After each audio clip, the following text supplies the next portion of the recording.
जय माता दी दोस्तों, आप सभी का स्वागत है मेरे YouTube चैनल पूजा सहारा पर। माँ भगवती अपनी कृपा सदा आप पर बनाए रखे। आज हम माँ दुर्गा के सप्तशती के 13वें अध्याय का स्मरण करेंगे। नवरात्रों के पावन दिनों में माँ दुर्गा सप्तशती के पाठ का स्मरण और कहना अवश्य चाहिए। इससे माँ दुर्गा हम पर अपनी कृपा सदा बनाए रखती है और हमारे घर में सुख समृद्धि के भंडारे भरती है। तो शुरू करते हैं माँ दुर्गा सप्तशती के 13वें अध्याय को। इसमें आज हम राजा सुरथ और वैश्य को देवी का वरदान कैसे प्राप्त हुआ इस बारे में जानेंगे। तो बोलो जय माता दी।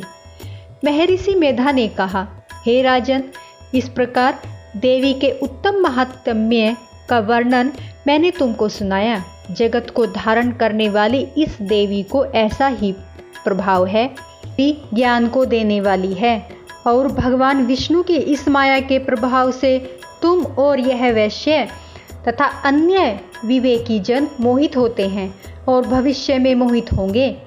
हे राजन, तुम इसी परमेश्वरी की शरण में जाओ। यही भगवती आराधना करने पर मनुष्य को भोग, स्वर्ग तथा मोक्ष प्रदान करती है। मार्कंडेय जी ने कहा, महर्षि मेधा की यह बात सुनकर राजा सुरथ ने उन उग्र व्रत वाले ऋषि को प्रणाम किया और राज्य के छिन जाने के कारण उसके मन में अत्यंत ग्लानि हुई और वह राजा तथा वैश्य तपस्या के लिए वन को चले गए और नदी के तट पर आसन लगाकर भगवती के दर्शनों के लिए तपस्या करने लगे।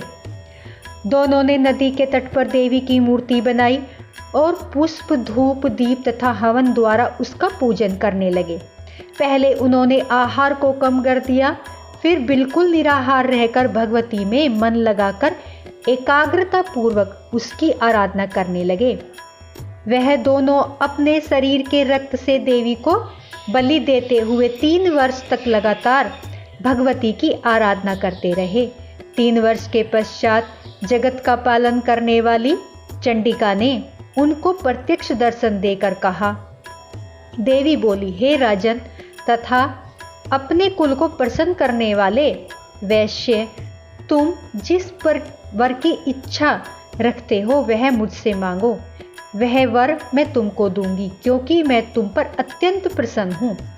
मार्कंडेय जी कहते हैं, यह सुन राजा ने अगले जन्म में नष्ट न होने वाला अखंड राज्य और इस जन्म में बलपूर्वक अपने शत्रुओं को नष्ट करने के पश्चात अपना पुनः राज्य प्राप्त करने के लिए भगवती से वरदान मांगा। और वैश्य ने भी, जिसका चित्त संसार की ओर से विरक्त हो चुका था, भगवती से अपनी ममता तथा अहंकार रूप आसक्ति को नष्ट कर देने वाले ज्ञान को देने के लिए कहा।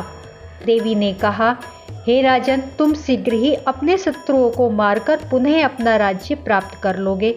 तुम्हारा राज्य स्थिर रहने वाला होगा। फिर मृत्यु के पश्चात आप सूर्य देव के अंश से जन्म लेकर राजा मनु के नाम से इस पृथ्वी पर ख्याति प्राप्त करोगे। हे वैश्य, कुल में श्रेष्ठ, आपने जो मुझसे वर मांगा वह आपको देती हूँ। आपको मोक्ष को देने वाले ज्ञान की प्राप्ति होगी। मार्कंडेय जी कहते हैं, इस प्रकार उन दोनों को मनोवांछित वर प्रदान कर तथा उनसे अपनी स्तुति सुनकर भगवती अंतर्ध्यान हो गई।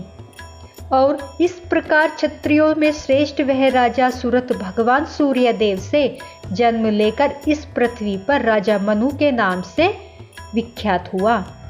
तो बोलो जय माता दी। तो भक्तों, आज हमारा ये 13वां अध्याय संपूर्ण हुआ। आज हमारी माँ दुर्गा सप्तशती के सारे पाठ संपूर्ण होते हैं। तो बोलो जय माता दी। दोस्तों, प्लीज़ मेरी वीडियो अगर आपको अच्छी लगी है तो लाइक, सब्सक्राइब, शेयर जरूर करें और कमेंट बॉक्स पे प्यारा सा जय माता दी अवश्य लिखें। जय माता दी।